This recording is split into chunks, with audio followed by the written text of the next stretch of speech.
Alors, mesdames et messieurs, Oscar Galapagos avec vous.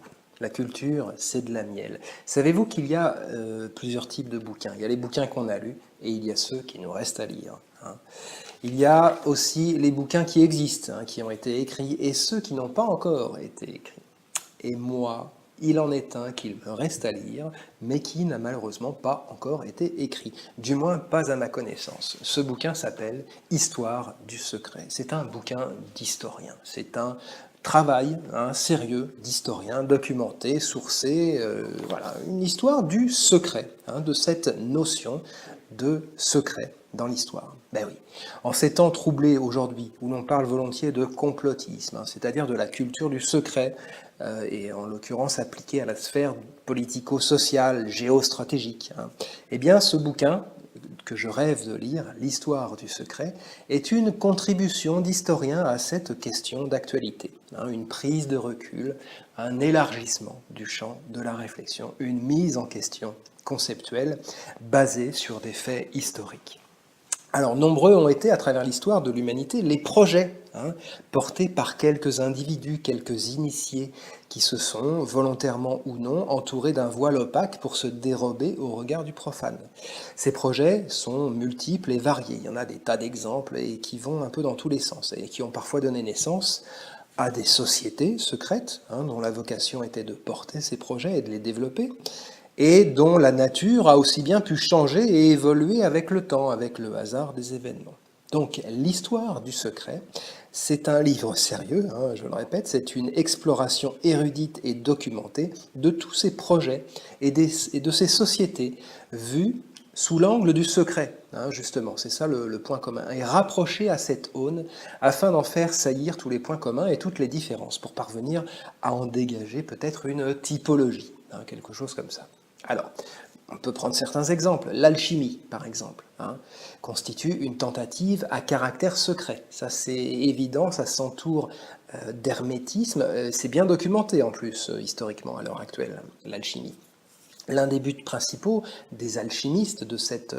alors, les appellations sont un peu problématiques, on ne va pas appeler ça une philosophie, une pratique, c'est quelque chose, voilà, ça tourne autour de cette notion de secret, mais les concepts sont à préciser.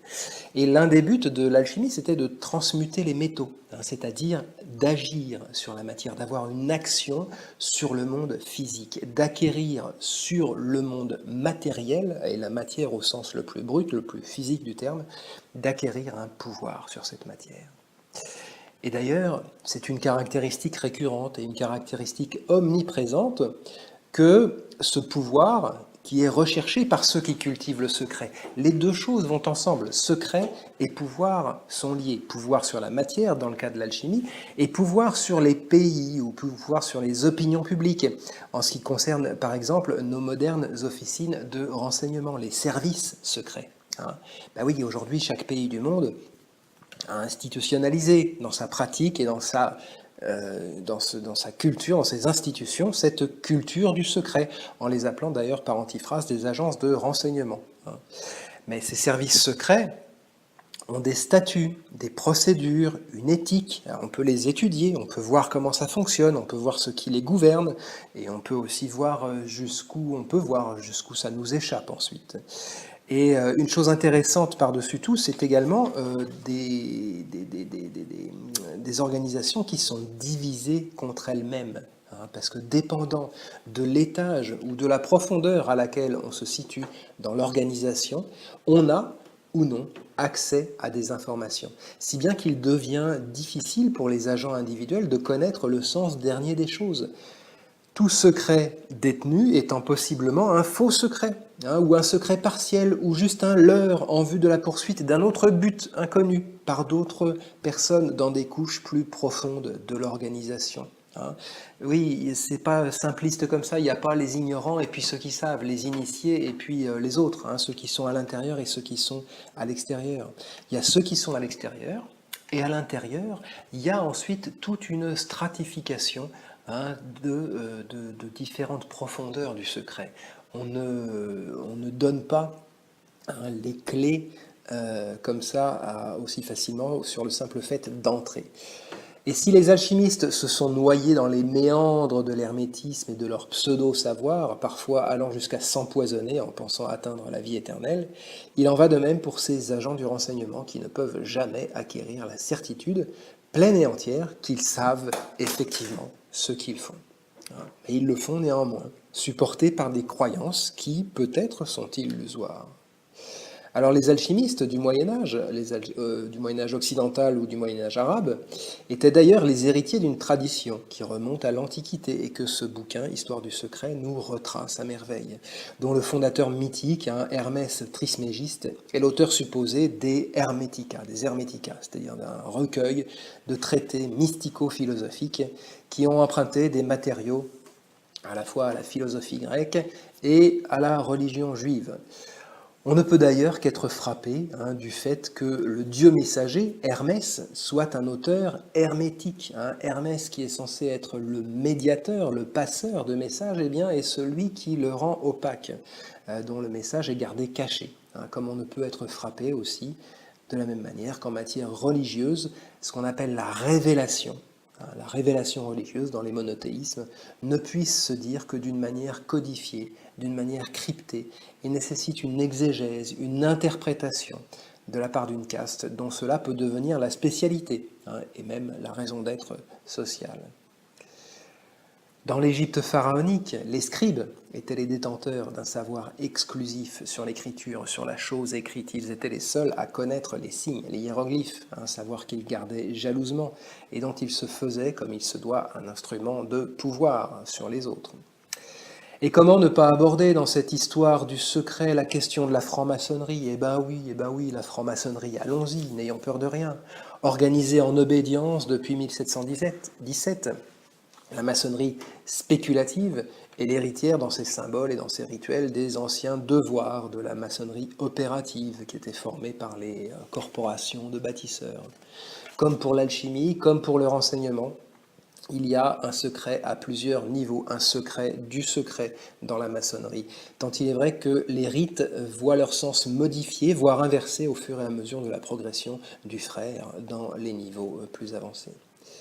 Et de la même façon que pour les autres confréries secrètes, se pose pour la maçonnerie pleine et entière la question du pouvoir. Quel type de pouvoir, exercé par qui, sur qui et de quelle manière? Eh bien oui, ça c'est intéressant. C'est un peu chaud, un peu brûlant, mais c'est ce qui est le plus intéressant. Enfin, place est faite dans cet ouvrage non encore écrit, cette histoire du secret rêvé, à une série de quelques complots notables ou conjurations avérées à caractère politique et dans le cours de l'histoire. La célèbre conjuration de Catilina dans l'Antiquité romaine, la réforme grégorienne au Moyen-Âge, certaines phases bien précises de la Révolution française ou de la Révolution russe sont autant d'exemples bien documentés du mode opératoire de ces complots ainsi que de leur déroulement et du rôle du secret dans leur déroulement.